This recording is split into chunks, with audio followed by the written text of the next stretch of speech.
Il est clair que la France, entre guillemets, couvre de son silence la mort d'Ibni, puisqu'il meurt très rapidement après son arrestation. Moi, j'ai pu recueillir de nouveaux témoignages parce qu'on ne savait pas ce qu'il était advenu de lui.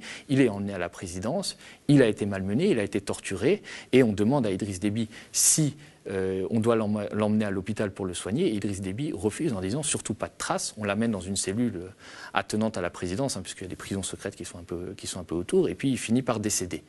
Et 2 jours plus tard, l'ambassadeur de France, Bruno Fouché, dit devant la presse que on ne peut pas confirmer ces arrestations, on se renseigne, mais je sais qu'il y a eu collusion entre les rebelles et ces opposants pacifiques-là. Alors il y a 2 informations dans ce qu'il dit. La première chose, c'est qu'on ne peut pas confirmer ces arrestations. Or, les télégrammes diplomatiques qu'on a révélés pour le média montrent que dès le 3 février au soir, il est informé que Idriss Déby a donné l'ordre, d'ailleurs en présence de 2 militaires français, puisqu'il y a des coopérants militaires français qui sont à la présidence, d'arrêter 3 opposants pacifiques, l'ancien président de Mamadou Choua, Garléji Ironga et Ibni Oumar Mahamat Saleh. Donc il sait, et il ne le dit pas à la presse.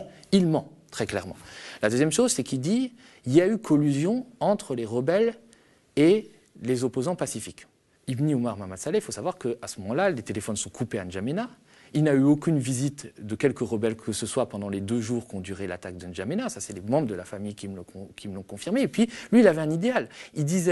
Il avait dit au micro de RFI, je condamne la confiscation du pouvoir par les armes, mais je condamne aussi la prise du pouvoir par les armes. Donc, il n'était ni du côté du pouvoir, ni du côté de la rébellion qui se disputait le trône. Il était du côté de son idéal. Mais l'ambassadeur de France, quelque part, fournit une explication, une justification à ce crime tout de suite. Et en 2010, quand il est interrogé par la Commission des affaires étrangères de l'Assemblée nationale française, il dit cette collusion n'est pas avérée.